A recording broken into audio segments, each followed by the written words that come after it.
శ్రీ మాఘపురాణము 29వ అధ్యాయము మృకండ ముని కథ. పూర్వకాలంలో వశిష్ఠుడు దిలీప మహారాజుకు మాఘస్నాన మహత్యాన్ని ఇలా వివరిస్తున్నాడు. పూర్వకాలంలో కుత్సుడు అనే బ్రాహ్మణుడు ఉండేవాడు. అతను కర్దమముని కుమార్తెను పెళ్లి చేసుకున్నాడు. వారికి ఒక కొడుకు పుట్టాడు. కుత్సుని కుమారుడు కాబట్టి అతన్ని అందరూ కూడా కౌత్సుడు అని పిలిచేవారు. కౌత్సుడు గురువుల దగ్గరకు వెళ్ళి తన బుద్ధి కుశలత వల్ల చాలా కొద్ది కాలంలోనే సకల విద్యలు నేర్చుకుని మహాపండితుడు అయ్యాడు. కౌత్సుడికి దేశాటనం చెయ్యాలనే బుద్ధి పుట్టింది. దీంతో అతను తల్లిదండ్రుల అనుమతి తీసుకుని బయలుదేరాడు. కౌత్సుడు మాఘమాసం ప్రారంభమయ్యేసరికి కావేరీ నది తీరంలోని శ్రీరంగ పట్టణానికి చేరుకున్నాడు. అతను కావేరీ నదిలో స్నానాలు చేస్తూ ఆ మాఘమాసమంతా ఆ పుణ్యక్షేత్రంలోనే గడపాలని నిశ్చయించుకున్నాడు. ప్రతిరోజు కావేరీ నదిలో మాఘ స్నానం చేసి శ్రీరంగనాథుణ్ణి ఆరాధిస్తూ సమీపంలో ఉన్న అరణ్యంలోని ఒక చెట్టు కింద అక్కడే తపస్సు చేసుకుంటూ ఉండేవాడు. ఆ విధంగా తపస్సు చేసుకుంటున్న సమయంలో కొన్ని దుప్పులు వచ్చి కొమ్ములతో అతని ఒంటిని తాకినా అతనికి తపోభంగం అయ్యేది కాదు. అది చూసిన వారు అతనిని మృగశృంగుడు అని పిలిచేవారు. అతని తపస్సుకు మెచ్చి ఒకసారి శ్రీ లక్ష్మీనారాయణుడు ప్రత్యక్షం అయ్యాడు. కౌత్సుడు ఆ లక్ష్మీనారాయణుణ్ణి దర్శించి ఆనందంలో మైమరిచి ఎన్నో శ్లోకాలతో విష్ణువుని స్తుతించాడు.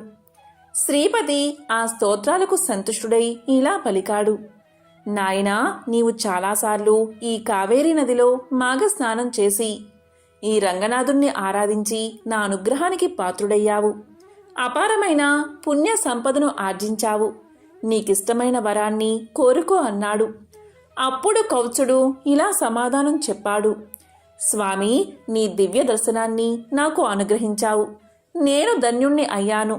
నిన్ను దర్శించిన తర్వాత నాకు ఏ విధమైన కోరికలు కలగడం లేదు. ఎప్పుడు నేను తలిచినా నీవు దివ్య మంగళ విగ్రహంతో సాక్షాత్కరించి నాకు ఆనందం కలిగించు. నాకు అదే చాలు అని కోరుకున్నాడు కౌత్సుడు. నారాయణుడు అతనికి ఆ వరాన్ని అనుగ్రహించాడు. కౌత్సుడు ఇంటికి తిరిగి వచ్చాడు. తల్లిదండ్రులు అతన్ని చూసి ఎంతో సంతోషించారు. యోగ్యురాలైన ఒక కన్యను చూసి అతనికి పెళ్లి చెయ్యాలని నిశ్చయించుకున్నారు. ఒకనాడు కుమారుణ్ణి పిలిచి అతనికి తమ అభిప్రాయాన్ని చెప్పారు. కౌత్సుడు వివాహానికి తన సుముఖతను వ్యక్తం చేశాడు. భోగాపురం అనే గ్రామంలో సదాశివ శర్మ అనే ఉత్తమ బ్రాహ్మణుడు ఒకడు ఉన్నాడు. అతనికి ఒక కుమార్తె ఉంది. ఆమె పేరు సుశీల. ఆమె పేరుకు తగినట్లు మంచి స్వభావము, ప్రవర్తన కలిగిన ఉత్తమురాలు. సదాశివుడు ఆమెను కౌత్సుడికిచ్చి వివాహం చేసే ఉద్దేశంతో వచ్చి కౌత్సుడి తల్లిదండ్రుల్ని సంప్రదించాడు. కౌత్సుడు ఆ కన్యను చూసి తనకు అనుకూలవతి అని అనుకుని పెళ్లాడ్డానికి అంగీకరించాడు.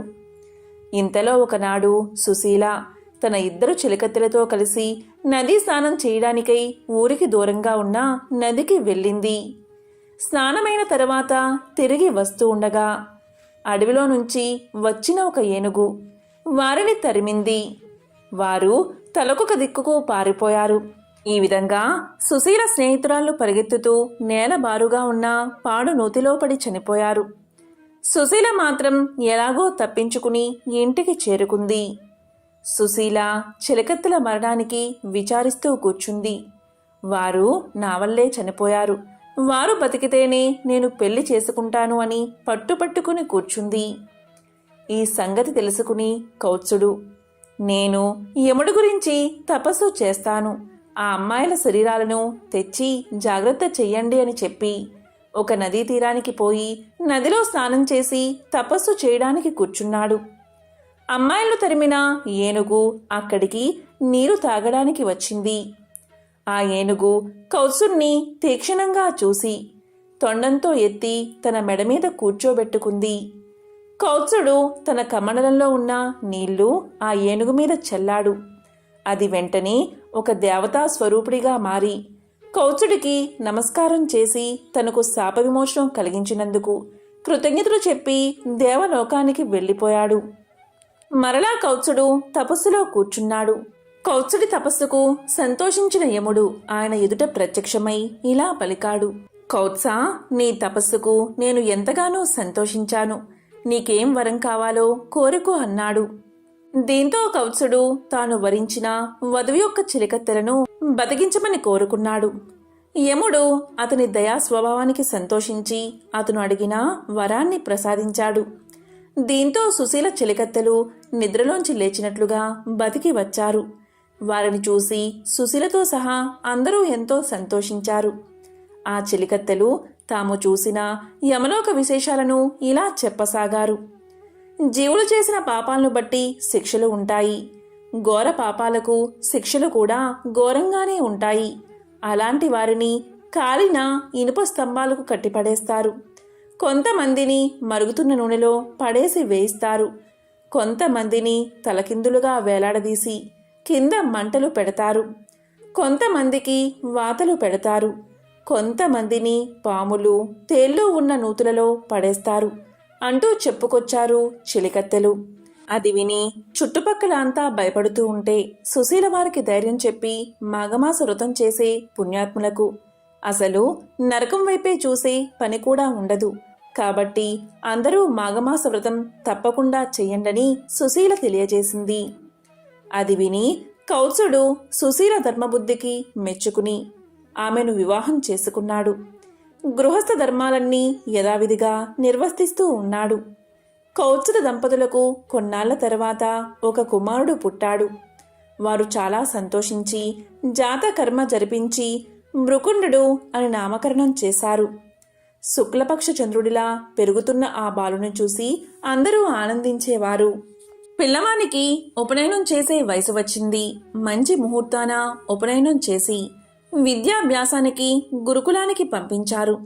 పిల్లవాడు మంచి తెలివితేటలతో చదువుతూ అన్ని విద్యల్లోనూ పండితుడు అయ్యాడు. అతనికి తల్లిదండ్రులు ఒక చక్కని పిల్లను చూసి పెళ్లి చేశారు. కానీ వివాహమై చాలా కాలం గడిచినా వారికి సంతానం కలగలేదు. వారణాసి మహాపుణ్యక్షేత్రం.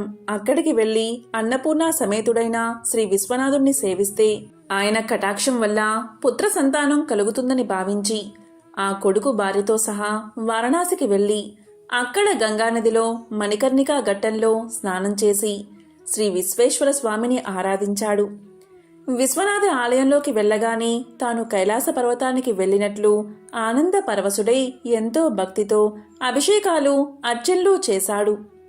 ఆ అవిముక్త క్షేత్రంలో తాను కూడా ఒక శివలింగాన్ని ప్రతిష్ఠించి దానికి మృకండనాథ లింగం అనే పేరు పెట్టి పూజించాడు మృకండు. ఎంతకాలం అలా పూజించినా అతనికి సంతానం కలగలేదు. ఇక పరమేశ్వరుడి గురించి తపస్సు చెయ్యాలని నిర్ణయించుకుని ఆ కాశీక్షేత్రంలోని ఒక ఏకాంత ప్రదేశంలో కూర్చుని ఏకాగ్రమైన మనసుతో తపస్సు చేశాడు. ఇలా చెయ్యగా కొంతకాలానికి చంద్రశేఖరుడు ప్రత్యక్షమయ్యాడు. మృకండు చంద్రశేఖరుణ్ణి భక్తితో నమస్కారం చేసి శ్రీ రుద్ర మంత్రాలతో స్తుతించాడు. స్తుతించి ఇలా పలికాడు. స్వామి, నువ్వు సకల సద్గుణ రాశి సౌందర్యవతి పతివ్రత అయిన భార్యను ప్రసాదించావు. నేను ఎంతగానో సంతోషించాను. ఆమెతో నేను గృహస్థ ధర్మాలను ఆచరిస్తున్నాను. కానీ గృహస్థులకు ఆనందదాయకమైన సంతానాన్ని కూడా అనుగ్రహించి మా గృహస్థ ఆశ్రమానికి పరిపూర్ణత కలిగించు అని శంకరుణ్ణి ప్రార్థించగా ఆయన ఇలా పలికాడు.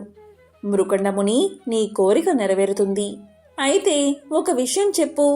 వైదవ్యంతో ఏడుస్తూ చిరకాలము బతికే కుమార్తె కావాలా, అల్పాయుష్కుడైన 16 సంవత్సరాలు మాత్రమే జీవించే ఒక కుమారుడు కావాలా అని అడిగాడు. అప్పుడు మృకండు ఇలా పలికాడు. స్వామి, నన్నింకా పరీక్షించాలి అనుకుంటున్నావా? సరే, వితంతువై ఉండే కుమార్తె కంటే అల్పాయువైన కుమారుడే మేలు కదా.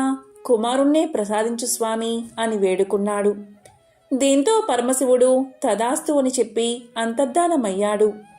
పరమేశ్వరుడి దయవల్ల మృకండముని భార్య మరుద్వతి గర్భవతి అయి 9 మాసాలు నిండిన తర్వాత పున్నమి చంద్రుడి లాంటి కుమారుణ్ణి కన్నది. మృకుండనికి పుత్ర సంతానం కలిగిందని విని బాణసాల నాటికి మృకుండుని ఆహ్వానం మీద మునీంద్రులంతా విచ్చేశారు. బారసాల మహావైభవంగా జరిగింది. మృకండు బాలుణ్ణి మునీశ్వరుల దగ్గరకు తీసుకుని పోయి మొక్కించాడు.